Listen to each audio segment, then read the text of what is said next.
7장 15절에서 20절입니다. 마태복음 7장 15절 20절 우리 한 절씩 교독하겠습니다. 거짓 선지자들을 삼가라. 양의 옷을 입고 너희에게 나오나 속에는 노략질하는 일이라.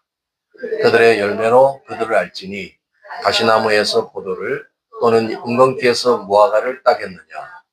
이와 같이 좋은 나무마다 아름다운 열매를 맺고 못된 나무가 나쁜 열매를 맺나니 좋은 나무가 나쁜 열매를 맺을 수 없고 못된 나무가 아름다운 열매를 맺을 수 없느니라.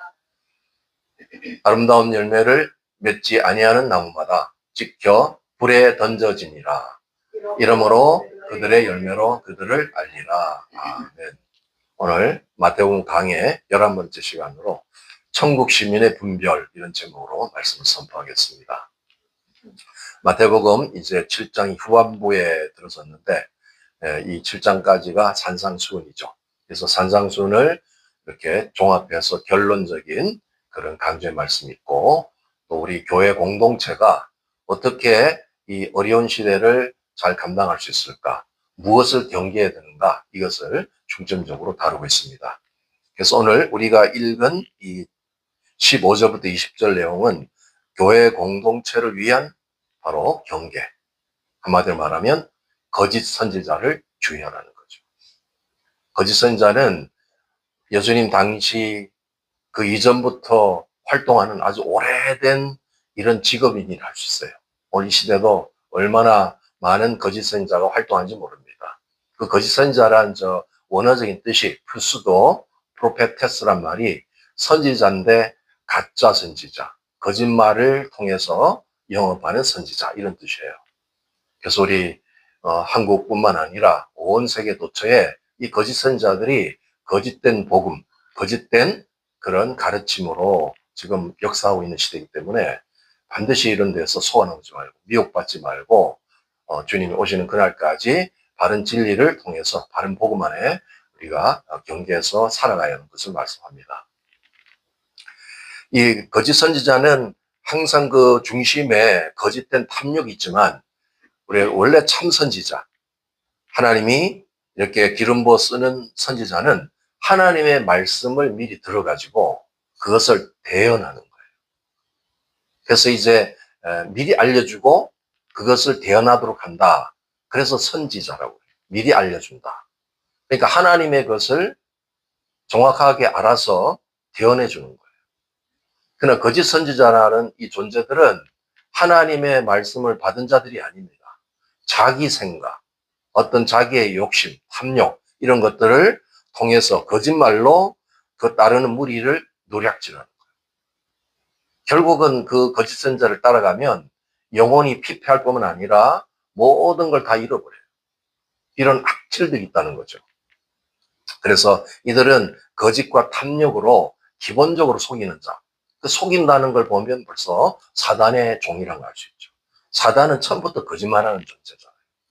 그러니까 그런 거짓말에 이 길들여진 거짓 선지자들이 이게 교회 안에 침투해 들어와가지고 그 아주 연약한 성도들 그런 지체들을 미혹시키고 그걸 이제 바른 복음 안에서 나아가는 걸 방해하고 결국은 끌고 와서 이 지옥 자식을 만드는 겁니다.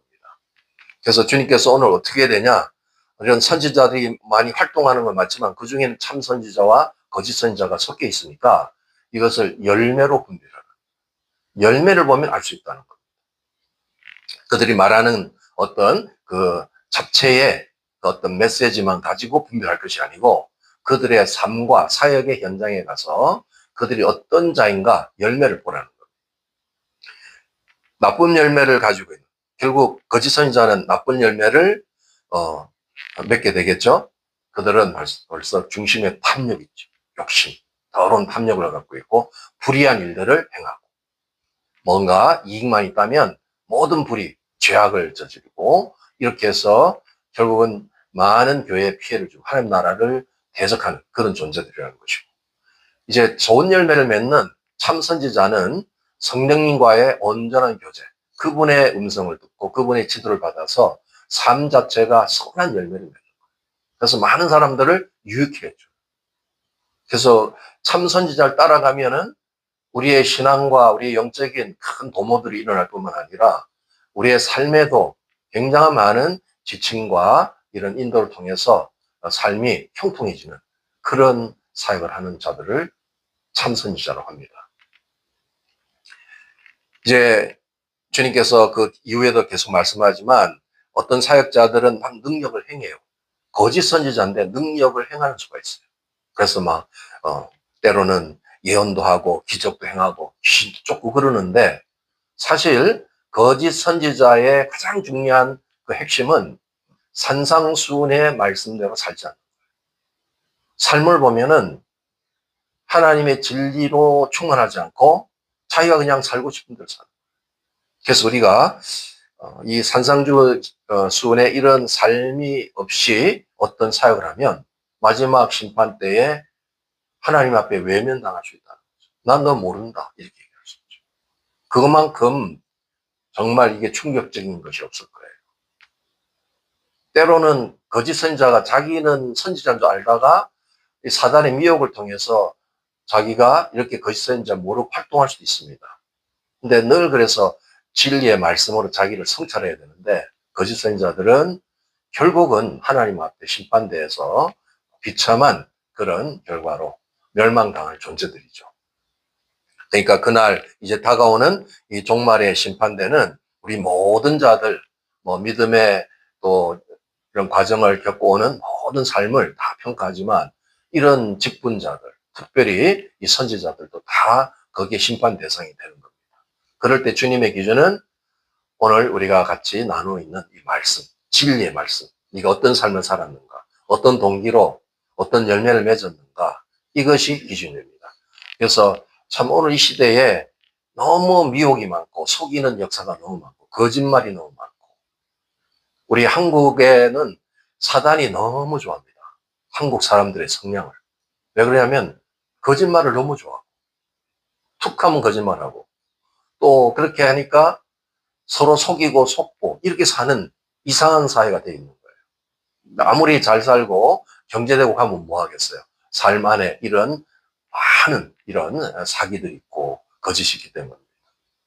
그래서 우리 한국에서 가장 활발하게 영업 중에 있는 그 기업이 바로 사기업이죠. 사기업.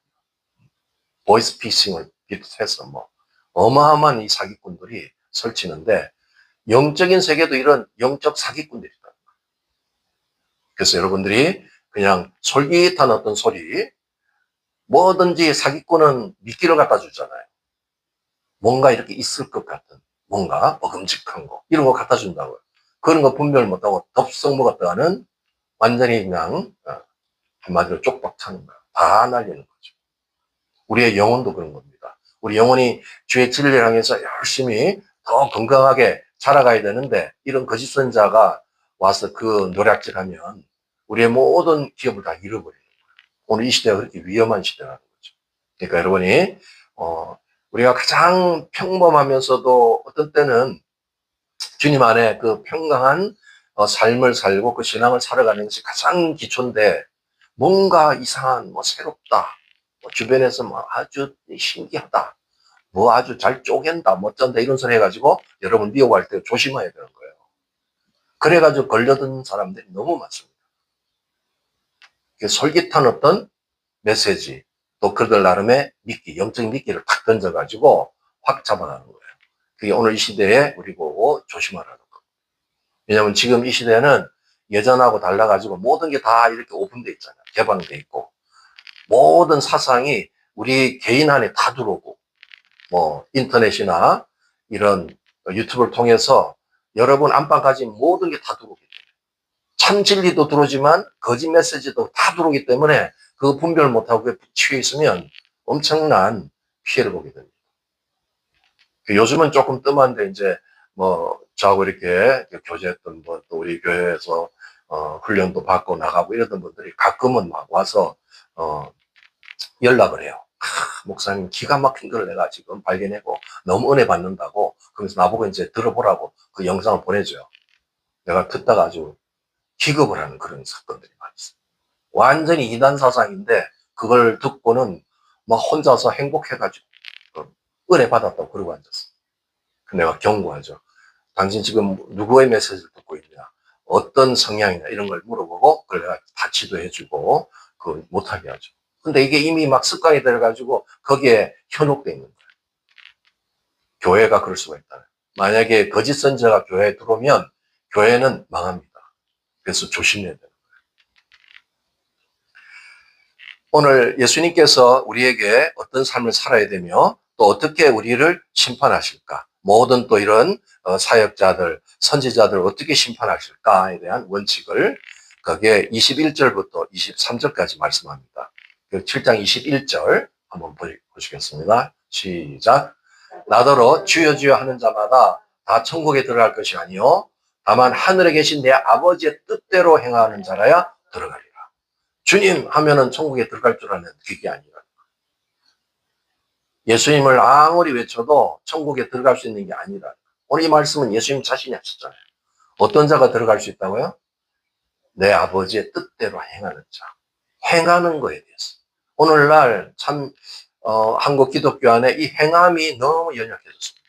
행하지 않고도 얼마든지 우리는 신앙생활 할 수 있고 천국을 다 들어갈 수 있다 이렇게 가르쳐가지고, 그게 은혜 지상주의예요. 나의 행위는 아무것도 없어도 그냥 믿음만 있으면 된다 이런 식으로 가르쳐가지고 결국은 이 신앙을 잃어버리고 구원을 잃어버릴 수가 있다는 거죠. 오늘 이 말씀은 주님이 직접 육성을 하신 말씀. 이 말씀이 우리를 심판하실 거예요. 교회를 심판하고 여러분의 신앙을 심판할 겁니다. 그래서 천국에 여러분이 뭐 확실하게 난 들어가겠다, 구원의 확신을 갖고 사는 건 너무 좋습니다. 그러나 산상수훈의 말씀을 한번 적용해 보셔야 돼요. 나는 진짜 천국에 들어갈 수 있나?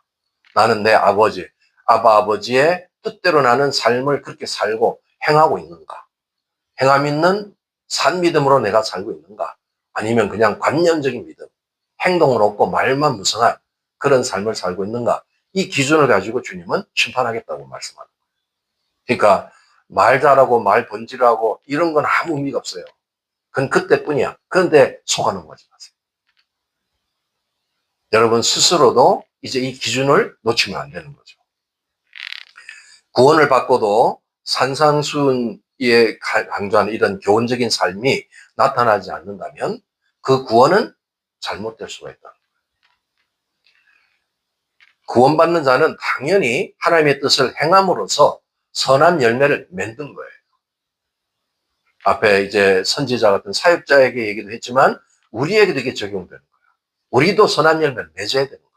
주님이 왜 우리를 나중에 심판하시겠어요? 상과 벌에 대한 심판은 그냥 단순히 믿음만 가지고 있다고 해서 그것을 축복하는 게 아니에요. 그 이후에 어떤 신앙을 살아가며 우리의 구원을 완성하면서 어떤 선한 열매를 맺었냐, 그거 가지고 바로 잣대가 돼서 심판하는 겁니다. 23절에 보면 불법을 행하는 자 이렇게 나오죠. 이제 이것을 잘못 이해하면은 불법을 행하는 자, 그러니까 뭐 죄를 막 짓고 어떤 윤리적인 나쁜 죄를 짓고 이런 것을 불법을 행하는 자 이렇게 생각하는데 23절 나왔네. 한번 같이 읽겠습니다. 시작. 그때 내가 저희에게 밝히 말하되 내가 너희를 도무지 알지 못하니 불법을 행하는 자들아 내게서 떠나가라 하리라. 저 원어의 아는 부정어예요. 없다 이런 뜻이고 노미아는 율법. 율법이 없는 자, 불법을 행하는 자란 말은 율법을 가지고 살지 않는 자 이런 뜻이에요.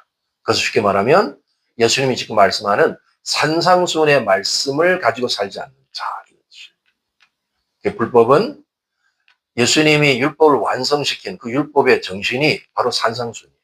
산상수훈은 주님의 새로운 계명이에요. 완성한 구약을 완전히 이제 정리해서 가장 우리가 핵심적으로 살 수 있도록 만들어 놓은 그 예수님의 계명이 산상수훈이에요. 그러니까 그 산상수훈의 삶을 살지 않는 거, 그게 불법이에요. 내가 어떤 죄악을 저질러서 그게 아니라고요. 물론 그것도 포함되어 있겠죠. 여러분이 예수님을 잘 믿었는데 내가 지금 산상수훈의 삶을 살지 않는다 그러면 나는 불법자가 되는 거예요. 그러니까 하나님의 이 기준, 말씀의 기준은 굉장히 높습니다. 그러니까 지금까지 우리가 산상수훈의 말씀을 이제 듣고도 어떤 분은 다 잊어버렸어. 오늘까지 몇 번 제가 말씀을 전했죠? 별로 관심 없죠? 네, 7번. 산상순의 말씀 7번에 걸쳐서 나눠서 전하는데 거기에 있는 내용을 하나하나 다 다시 상기시키고 그것을 묵상하고 그 말씀을 따라 살아야 되는 거예요. 왜냐하면 그 말씀이 우리를 심판하고 그 말씀대로 안 살면 너는 불법자 이렇게 되는 거예요. 그동안 좀 편하게 사셨는지 모르지만 이제 앞으로는 그렇게 살면 안 돼요. 왜? 주님의 때가 가까이 오고 있어. 여러분이 개인적인 종말도 가까이 오고 있고 우주적인 종말도 가까이 온다는 사실. 여러분 지금 종말에 다 들어있어. 피할 수가 없어요. 어느 누가 그 하나님의 계획을 피하겠어요. 그러면 마지막까지 여러분을 살리고 여러분을 확실하게 구원시킬 수 있는 그 비밀은, 그 비결은 산상순의 말씀입니다. 그러니까 말씀도 묵상도 안 하고 읽지도 않고 거기에 대해서 살라고 하지도 않고 이런 사람들은 구원 자체가 지금 불투명한 사람. 보장이 안 돼요. 그러니까 여러분이 어렵지만 여러분이 우리를 돕기 위해서 이 산상순의 말씀은 내 능력, 내 의지로 산다는 것은 쉽지 않죠. 주님이 그걸 왜 모르시겠어요? 그래서 우리를 도우려고 보내주신 보혜사 성령님을 의지해가지고 그분의 감동을 따라서 그분의 소욕을 쫓아서 진리의 영이신 그분의 온전한 뜻을 따라가면 산상순의 말씀을 지킬 수 있게 된다는 거죠. 그걸 주님이 기대하고 우리에게 말씀합니다. 우리가 할 수 없는 걸 주님은 절대 말씀하지 않습니다. 우리가 그것을 외면하고 성령의 소욕을 쫓지 않고 내 소욕을 대로 내 마음대로 살고 이렇게 살면 나중에 내 장래는 위험해요. 그 심판대 앞에 탔을 텐데 위험한 것이죠. 오늘 이 말씀과 그 병행 구절이 있는데 누가복음 6장 46절 47절 한번 같이 읽겠습니다. 시작. 너희는 나를 불러 주여 주여 하면서도 어찌하여 나가 말하는 것을 행하지 아니하느냐. 내게 나와 내 말을 듣고 행하는 자마다 누구와 같은 것을 너에게 보이는. 내가를 잘못 썼네요. 내가 말하는 것을. 예수님이 말씀하는 것을. 좀 구체적으로 말했죠. 내 말을 듣고 행하는 자마다.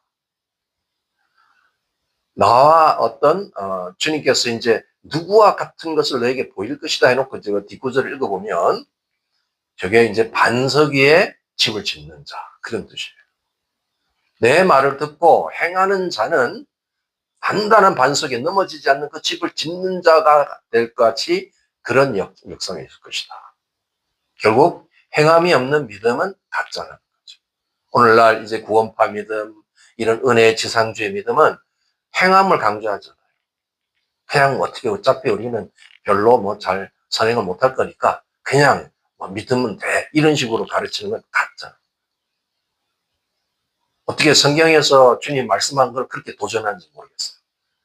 그 자체가 거짓말의 가르침이죠. 그런 걸 들고 여러분을 미혹시킬 때 조심해야 되는 거예요. 딴 사람은 그렇게 살지라도 여러분은 말씀대로 살아야 돼요. 주님이 하신 말씀이에요. 무엇보다도 이 땅에 하나님의 아들 의인이 성육신 하셔가지고 그 육성을 통해서 율법을 다 완성하는 그 말씀으로 우리에게 주시는 이 사복음서에 들어있는 말씀. 특별히 이 산상수의 말씀을 우리가 외면한다면 우리는 방법이 없어요. 그분 앞에서 어떻게 우리가 평가받았겠어요. 결국 삶의 열매를 맺지 못하는 믿음은 가짜라는 것을 강조하십니다. 그러니까 여러분이 삶을 좀 돌아보고 그동안에는 내가 함부로 살았다 할지라도 지금부터라도 열매 맺고 이제 잘못한 거 있으면 돌이키고 또 이런 행함이 부족했다면 회개하고 그렇게 살아가는 거. 그걸 주님이 기대하시고 또 성령님이 이제 힘차게 여러분을 도와주실 거라고요. 이제 참 선지자와 거짓 선지자 어떤 것으로 우리가 분별할 수 있나 몇 가지 이제 지침을 같이 나누겠습니다. 하도 많이 속으니까 말씀대로 하나의 말씀대로 행하는가 말은 하는데 행하는가 행하지 않는가 보면 금방 알 수 있어요. 참 선지자는 자기가 메시지를 전하고 자기가 실천하는 거예요. 또 하나님의 주권을 인정하고 순종하고 있는가 주권을 모든 우리의 삶과 사역에 그것을 중심에 두고 그 주권에 따라 하나님을 순종하고 있는가 이걸 보면 알 수 있어요. 거짓 선지자는 자기 중심으로 가르치고 자기가 최고라고 그래. 하여튼 뭐든지 자기가 이제 중심이 돼서 그렇게 자기를 어필해요. 이거는 나만이 알고 있다나, 이 나만이 깨달은 거, 주님이 나한테 가르쳐 줬다, 이런 딴소리 하고 다 속지 마세요. 그런 소리 아니에요. 참 선지자는 그렇게 얘기해요. 주님이 나한테 이야기를 전달하는 역할이니까 겸손한 종들이죠. 또 성경을 억지로 해석하고 결국 행함을 버리는, 행함이 없는 자들. 이 성경을 곡해하는 거 있죠. 그동안에 이제 베드로도 서로 그 당시에는 사도끼리 또 편지도 같이 공유하고 이러다 보니까 이제 바울과 베드로가 굉장히 친한 관계 되었죠. 그런데 이제 몇 가지 경고 메시지를 전해줬어요. 베드로후서를 한번 같이 보겠습니다. 3장 16절 시작. 또 그 모든 편지에도 이런 일에 관하여 말하였으되 그 중에 알기 어려운 것이 들어있으니 무식한 자들과 굳세지 못한 자들이 다른 성경과 같이 그것도 억지로 풀다가 스스로 멸망에 이르느니라. 베드로도 사도고 바울도 사도지만 그 어떤 사역의 방향은 좀 틀려요. 베드로는 굉장히 좀 뭐라고나 이제 하나님의 그런 역사를 실제적으로 굉장히 이제 다혈질적으로 막 이렇게 앞서 나가는 그런 사역을 했고, 바울은 좀 깊이 있게 우리 신앙의 어떤 깊이를 위해서 또 모든 이런 그동안에 있는 미혹과 거짓으로부터 이 교회와 이 성도들의 신앙을 지켜주기 위해서 참 진리로 이렇게 잘 가르치는 그런 사역을 했었죠. 그래서 그 모든 편지라고 했을 때 저거는 바울의 편지를 말합니다. 바울의 편지를 자기가 읽어보니까 어려운 거예요. 자기가 이렇게 사도인데도 어려우면 일반 성도들은 그걸 읽을 때 굉장히 쉽지 않은 거 알겠죠? 그래서 이제 저런 경고 메시지를 하는 거예요. 그러니까 더러 어려운 게 있는데 무식한 자들, 굳세지 못한 자들이 그걸 억지로 성경을 풀다가, 그 성경은 지금 말하면 옛날에는 바울 서신이지만 지금 성경이 됐죠. 그걸 억지로 풀다가 스스로 왜곡시키고 멸망에 이른다. 오늘날 대다수의 이단은 성경을 공부하다가 이단이 되는 거야. 왜 그렇겠어요? 우리가 성경을 보면 우리의 영혼이 윤택해지고 더 강건해서 진리 안으로 들어가야 되는데 성경을 공부하다가 왜곡돼가지고 이단의 괴수가 되는 거예요. 그러니까 이상한 요즘에도 풀이한다고 비유풀이라 그래가지고 요한계시록을 비유풀이를 해서 엉망진창으로 가르치는 이런 이만희 같은 신천지. 성경을 저기들은 기가 막히게 푼다 그러는데 완전히 그냥 곡해해서 왜곡시키는. 또 한국에도 굉장히 교세가 커져가고 있는 이 하나님의 교회, 안산홍. 이런 사람들은 성경을 완전히 왜곡시키는. 근데 속으면 안 돼. 여러분이 이제 진리로 무장하고 있어야 안 속아 넘어가. 그럴듯하게 속이는데 성경을 전부 곡해하는 거야. 왜곡시키는 거. 그러니까 이 성경은 잘 풀어서 정말 성령의 도움으로 우리 영혼의 양식이 되고 우리를 진리로 인도할 수도 있지만 잘못 왜곡해가지고 엉터리 가르침으로 이 성경을 보게 되면 우리를 지옥으로 끌고 간다는 사실이죠. 똑같이 성경을 보는데 어떤 사람은 천국 가고 어떤 사람은 지옥 가는 거야. 그건 하나님 탓이 아니에요. 그 사람이 미혹돼서 그래요. 사단이 그걸 속이는 걸 모르고 거기에 다 넘어가는 거죠. 거짓 선지자들은 그런 식으로 성경을 곡해합니다. 자기식으로 풀어가지고. 주님이 말씀한 것도 아닌데 그런 식으로 이렇게 속여서 거짓 가르침으로 그렇게 영험하는 자, 속아 넘어가지 말라는 거예요. 또 거짓 선지자들의 거짓 가르침들을 이제 몇 가지 정리해놨는데 이들은 겉으로만 말씀을 지키게 합니다. 그냥 외식적인 거, 겉으로. 속의 마음은 어떻든 간에 겉만 번지르하게. 그게 외식주의자죠. 또 율법적인 금지사항을 언급합니다. 이미 신구약은 통일이 돼 있고 이제 모든 계시도 점진적으로 발전돼 있어요. 예수님이 이제 구약을 풀어서 예수님의 아름다운 그런 가르침으로 진리를 만들어 놓은 거 우리는 붙들고 그거를 실천해야 되는데 다시 구약으로 돌아가 가지고 구약을 문자적으로 풀게 하는 거예요. 제가 이제 어느 날 이렇게 우리 교회도 집회도 그런 분인데 식사 대접하러 가니까, 그럼 나는 돼지고기 안 먹습니다. 자기는 이제 유대인 랍비드라고 공부를 했는데, 그걸 새로 깨달았다. 이사야 66장에 보면, 돼지고기와 쥐를 먹으면 멸망한다고 그랬다. 그래서 그걸 이분은 더 강조해가지고, 그 멸망한다는 게 뭐겠어요? 지옥 간다는 얘기입니다. 그러면서 자기는 돼지고기 먹으면 지옥 갑니다. 그래가지고 제가 아주 벙 떠가지고, 그래서 다른 거 이제 시켰는데, 여러분도 돼지고기 많이 드셨죠? 예, 그 가르침이라면 여러분 수없이 지옥을 갔다 오신 분이에요. 이게 율법주의야, 율법주의. 그 성경이 있다고 막 강조하니까 사람들이, 그러네? 그러면서 하죠. 얼마나 제한된지 몰라요. 물론 이제 구약의 정결 음식이 있죠. 이제 과학적인 의미도 있는데, 그렇다고 해서 그런 식으로 적용시키고 막 정지하고 그러면 안 돼요. 거짓 선지자들은 그런 걸 아주 특기로 묘한 그런 거 끄집어내가지고 문자로 이미 주님은 다 완성시켰는데, 사도 바울은 그렇잖아요. 우리 주님 안에서 이 땅에 주님이 주신 거는 더러운 게 없다. 예수님 안에서 우리가 기도하고 먹으면 그것이 다 우리에게는 유익하다. 이렇게 바울은 가르쳐 놨는데 거꾸로 가서 이거는 먹으면 안 되고 이거 먹을 게 별로 없는 거야. 그러니까 너무 불쌍해. 우리는 그냥 기도하고 아무거나 막 먹어서 퉁퉁 살이 찌는데 걔들은 빼짝 말라가지고. 그거는 이제 구약 때의 그 율법을 통해서 이스라엘 백성을 훈련시키는 어떤 그런 과정에서 필요한 거지만, 이제는 그런 데서 우리는 해방돼야 돼. 그런 걸 구속하면 안 되는 거예요. 거짓 선지자들의 특기가 거꾸로 돌아가, 거꾸로. 과거로 돌아가서 문자로 사람을 막 이렇게, 어찌 보면 이제 고통을 주고 위협하는 그런 거죠. 또 거짓 평안을 줍니다. 굉장히 편안하게 만들어줘요. 신앙은 어떤 때는 우리의 결단도 필요하고 노력도 필요해요. 근데 너무 편안하게 해줘. 거짓 메시지가 그런 거야. 그래서 죄를 지어도 뭐 괜찮아. 뭐 지을 수 있지. 이번에 그래가지고 한 교단이 와서 왕창 무너져가지고 목회자들이 그냥 뭐 술도 좀 먹으면 되지 뭐 이래가지고 교직 회의를 뭐 술집에 가서 한다나? 사롱에 가서 별 이상한 집단들이 다 있어. 내가 그럴 줄 알았어. 사고 칠 줄 알았어. 그래서 지금 반발해서 막 뛰쳐나오고 교단이 깨지게 생겼는데, 별 이상한 거짓 선지자들이 아주 이제 교단도 장악해가지고 만들어가지고 그런 짓들이에요.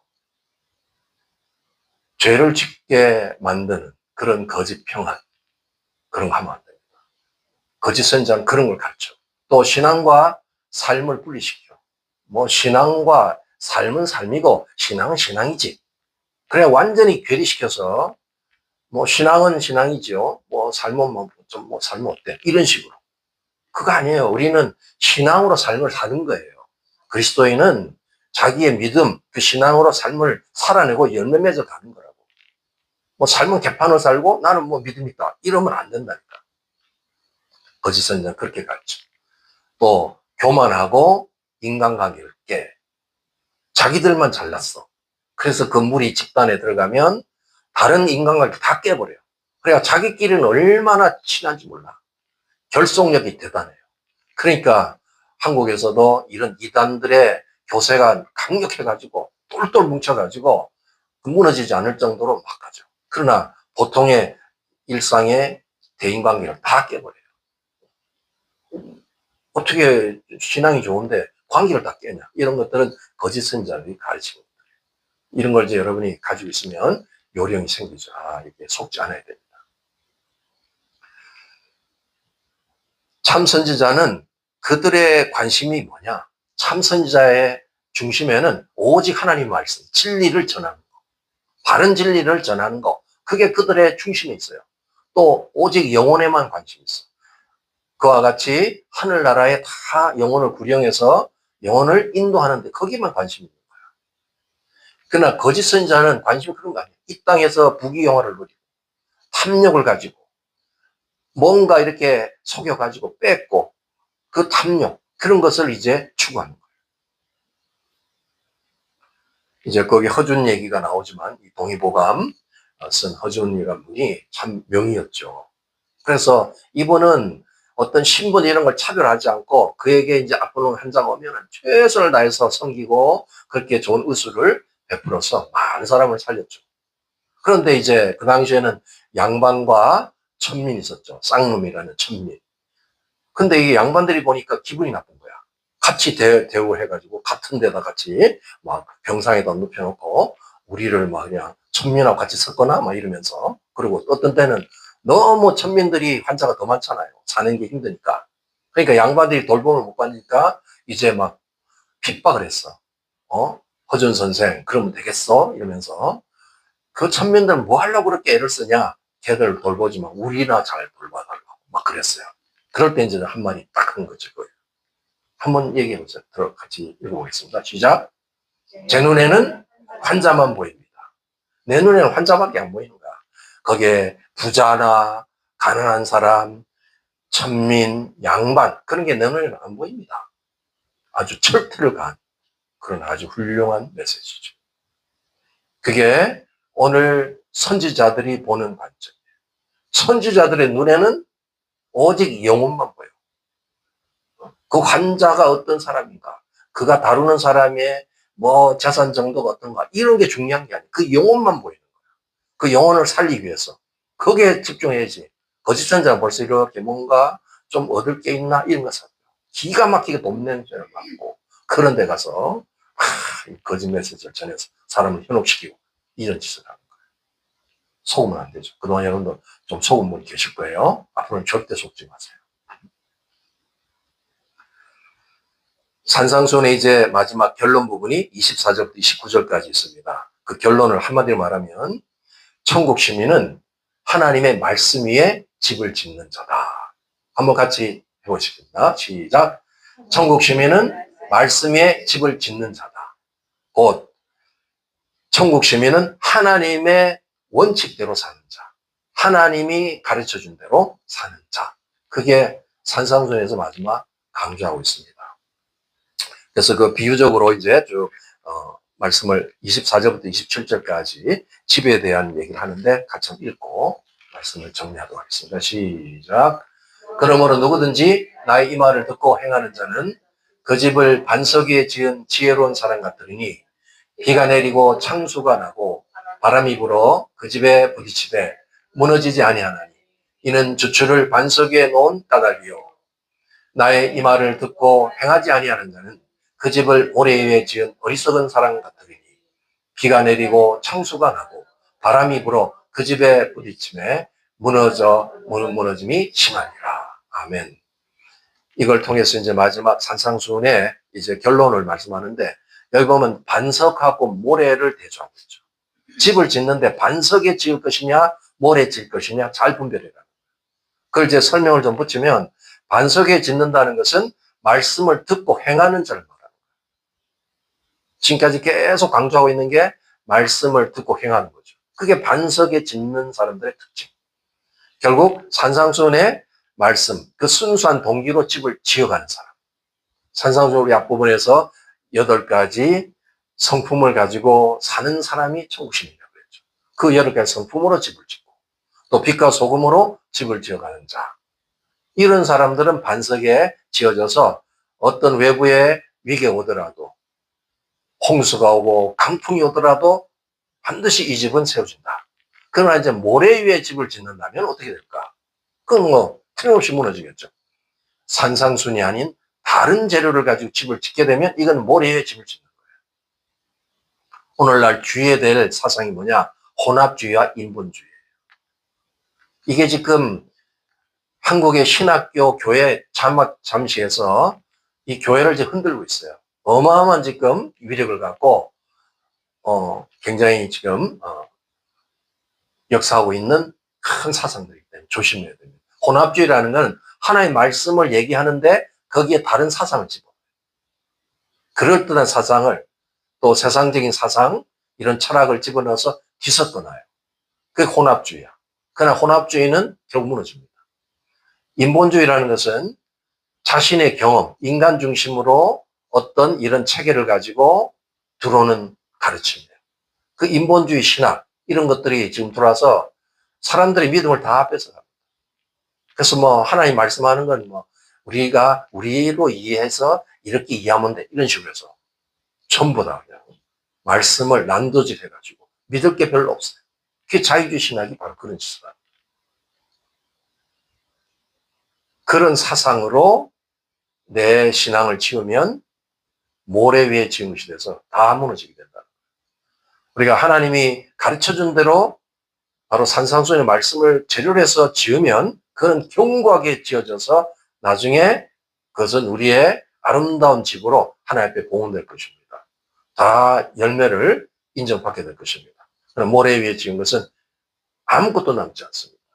여기에 강력한 어떤 창수가 홍수란 얘기죠. 강풍이 불면 나만 하지 못한다. 이런 얘기한 거예요. 결국 우리에게 지금 많은 위협들이 있고 우리 사단은 이런 사상을 통해서 많은 것들을 흔들고 있어요. 요즘에는 이 사상 이념이라는 귀신이 있습니다. 이즘이라는 영들이 있어요. 그런 사상이 딱 들어가면 그 사람을 완전히 이상한 사람으로 끌고 갑니다. 그 대표적인 게 공산주의 영이죠. 공산주의, 이즘이 들어가면 이 사람을 참 바꾸기 힘들어요. 사회주의 사상이 들어간 사람. 크리스천인데 직분자하고 목사인데도 그 이즘이 들어가 버리면 그냥 거기에 노예가 돼버려요. 그래서 이런 걸 조심해야 되는 거예요. 그 사상의 영이 활동하는 시대가 됐어요. 그러니까 우리가 사상이 중요한 게 아니라 하나님의 말씀, 진리가 지배하는 진리의 사람이 돼야 될 줄 믿습니다. 여러분도 그런데 사상이 너무 막 가서 여러분이 거기에 노예되지 않도록 주의하셔야 돼요. 이제 하나님의 집을 짓는다 했는데 하나님 집이 뭘까 한번 정리해 보겠습니다. 디모데전서 3장 15절 시작. 만일 내가 지체하면 너로 하여금 하나님의 집에서 어떻게 행하여야 할지를 알게 하려 함이니 이 집은 살아계신 하나님의 교회요 진리의 기둥과 터라. 하나님의 집이 뭐냐 그랬습니까? 살아계신 하나님의 교회. 우리가 하나님의 집이랄 때는 살아계신 하나님이 역사하고 있는 거기에 거하고 계신 교회. 그런데 그 교회는 진리 자체가 기둥과 터가 된다. 진리로 기초 삼고 진리로 지어진 집. 진리 자체로 이루어진 집. 이런 뜻이에요. 그게 하나님의 집이라. 하나님의 집은 진리로 충만한 집이구나. 이렇게 결론을 내렸죠. 고린전서 3장 9절을 같이 보겠습니다. 시작. 우리는 하나님의 동력자들이요 너희는 하나님의 밭이요 하나님의 집이니라. 여기서는 하나님의 집을 이제 저와 여러분 같은 믿는 집체, 성도를 말하고 있습니다. 사실 앞에서 교회도 성도들이 모인 집단이기 때문에 그것도 똑같은 개념이 되죠. 3장 16절 시작. 너희는 너희가 하나님의 성전인 것과 하나님의 성령이 너희 안에 계시는 것을 알지 못하느냐. 또 구체적으로 얘기했죠. 하나님의 성령이 계시면 이제 그 몸이 하나님의 성전이 되는 거예요. 결국 우리 몸이 이제는 하나님의 집이요, 하나님의 성전이요, 신령한 집이 되는 거예요. 그러니까 여러분 몸을 잘 관리해야 되는 거예요. 이 집이 지어지는 거예요. 여러분 몸 성전이 지어지는 거예요. 그래서 그 성전을 통해서 아름다운 열매를 맺게 되는 거예요. 그걸 지금 하나님 집이라고 말합니다. 그러니까 이 집을 짓 때 이제 어떤 재료를 지어질까 이거를 지금 결론적으로 말했을 때 산상수훈의 그 아름다운 말씀으로 지어라 이런 얘기예요. 사도들이 이제 지금도 사도와 같은 그런 역할을 하는 분들이 있는데 하는 일은 하나님이 거하실 집을 지어주는 거예요. 그 집, 결국 성도들 한 사람 한 사람을 한 집으로 지어주는데 아름다운 집으로 하나님이 거하실 집으로 지어주는 그 사역. 그러니까 이 집에 더러운 것이 막 들어와 있고 어떤 이상한 사상이 들어와 있고 오물이 들어와 있으면 안 돼서 그걸 다 씻어내고 더러운 영이 있고 질병이 들어와 있으면 그걸 내쫓고 그렇게 해서 성전을 깨끗이 관리하는 그 보호해주는 사역. 그 사도들이 그 일을 하는 거예요. 여러분도 이제 그런 혜택도 받아야지만 여러분 주변의 사람들도 여러분이 정말 제 어떤 도움을 줄 수 있다면 깨끗한 집이 될 수 있도록 도와주는 사역. 그게 해야 돼요. 이 성전에 대해서 지금 많은 오해가 있죠. 성전하면 어떤 사람 아직도 뭐 교회를 성전이라 그러고 어떤 건물을 성전이라 그러고 마지막 성전에 대해서 굉장히 지금 혼동하고 있죠. 마지막 성전은 이제 예루살렘이 지어질 제3성전, 그걸 마지막 성전이라 하는데 하나님께서 우리에게 경륜을 통해서 말씀하는 성전은 그 성전이 아닙니다. 외적인 건물 성전이 아니에요. 열방이 앞으로 이루어질 심령성전을 말하는 거예요. 각자 지어진 아름다운 심령성전이 모여져서 마지막 성전이 되는 거예요. 그러니까 여기에는 이방인들이 지금 허다한 수가 들어와서 그 성전이 되어 있죠. 앞으로 이스라엘이 개종을 하고 지금 일부는 믿고 있지만 마지막 이제 하나님이 수확을 하게 되죠. 거기에 이스라엘이 믿는 사람들로 인한 심령성전. 이게 모여져서 마지막 성전이 되는 거예요. 그 성전이 완성되면 주님이 오시는 거예요. 요즘에 이제 이스라엘이 전쟁을 하고 뭔가 조짐이 마지막 때를 뭐 이뤄가는 그런 느낌이 자꾸 들잖아요. 그 목적은 다른 게 아니라 전쟁에서 승리해서 이스라엘이 뭐 세계를 제패하고 그런 게 아니에요. 그걸 통해서 이들이 가난한 심령이 되고 이제 주 예수님을 알게 돼요. 복음을 알게 되고 집단 개종, 민족종 개종이 일어나게 돼요. 그게 마지막 한 차례 수확을 하게 되는 거예요. 이미 이방인들은 많은 수확이 진행되고 있죠. 아직 미전도 종교는 남아있지만 이제 다수가 이미 믿고 천국에 들어간 사람이 굉장히 많아요. 이들이 같이 모여져서 마지막 성전이 완성되면 주님이 재림하시는 거예요. 이 비밀을 알고 있어야 되죠. 그러니까 그 제3성전 때문에 막 어떤 사람들은 거기다가 모든 삶을 걸고는데 그건 아니에요. 제3성전 앞으로 지어질 거예요. 그렇지만 하나님의 경륜을 이루기 위해서 그 성전이 지어지면 이제 적그리스도가 딱 등장할 거라고요. 그 성전이 좋은 게 아니에요. 적그리스도 통치하면 우리는 핍박을 받게 돼요. 교회가 탄압을 받게 되는 거 아셔야 돼요. 대환란이 오는 겁니다. 그 제3성전을 그렇게 못 져서 난리 치는데 사실 여러분 그 대환란 이길 수 있으면 그 뭐 동조하시든지 알아서 하시고 사실 우리 볼 때 이 믿음이 이게 온전치 못하면 좀 천천히 지어지는 게 나을 수도 있어. 감당이 안 되는데 환란이 어떻게 견디려고 그렇잖아요. 여러분 다 이길 줄 믿습니다. 그러나 그 성전에 목숨을 걸심없어요. 그 아니에요. 그래서 예루살렘의 이제 제3성전 이것은 사실상 모형이고 그 성전은 앞으로 오실 예수님, 몸된 예수님의 성전을 말하는 거였고 예수님이 이제 부활 승천하시면서 우리에게 성령님을 선물로 이렇게 주시면 성령이 강림하면서 우리가 몸된 성전이 된 거예요. 그게 성전으로 발전해가는 역사죠. 그러니까 건물 성전은 예표, 그림자고 진짜 참 그것은 예수님 자신, 우리의 몸된 성전을 말합니다. 이런 흐름을 타지 못하면 헷갈려요, 여러분. 그러니까 모든 것은 이제 하나님이 계획대로 이루어질 것입니다. 그래서 요한계시록 21장 22절을 보면 계시록 이미 알려줬잖아요. 한번 읽겠습니다. 시작.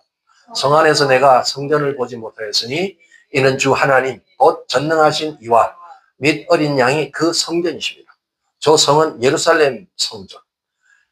땅의 성전이 아니에요. 새 예루살렘, 천국에 앞으로 우리가 들어갈 새 예루살렘 성. 하늘에서 내려오는 그 성에는 성전이 없어요. 어떤 사람은 그 성에 들어가가지고 이 성 아니네? 이럴 수가 있어. 성전 어디 갔나? 이게 아니고 거기는 하나님 아버지와 어린 양 예수님이 성전이에요. 그러니까 이런 건물 성전이 필요 없는 거예요. 이제 이해하시겠죠? 그러니까 지금 막 그 제3성전 운동, 이스라엘 회복 운동 하는 사람 중에 이 헷갈려가지고 사람들을 막 혼동시키는데 그거 아니에요. 건물 성전을 말하는 게 아니고 완전한 몸된 성전, 심령 성전, 이걸 말하는 겁니다. 자, 이제 마지막 정리를 하면서 결론적으로 반석 위에 세워진 집은 어떤 집일까? 그동안 쭉 얘기한 거와 또 성경 전체에서 흐르고 있는 내용을 정리해보면 한 4가지 특성이 있어요. 마태복음 16장 16절에 보면 베드로가 고백을 하죠. 예수님에 대해서 사람들이 뭐라고 하냐니까 하나님의 영감을 받아가지고 베드로가 딱 한 얘기가 있죠. 예수님은 그리스도시요 살아계신 하나님의 아들이다. 너무 명쾌한 정의를 했죠. 그 신앙 고백 위에 우리가 살고 있고 교회가 세워져요.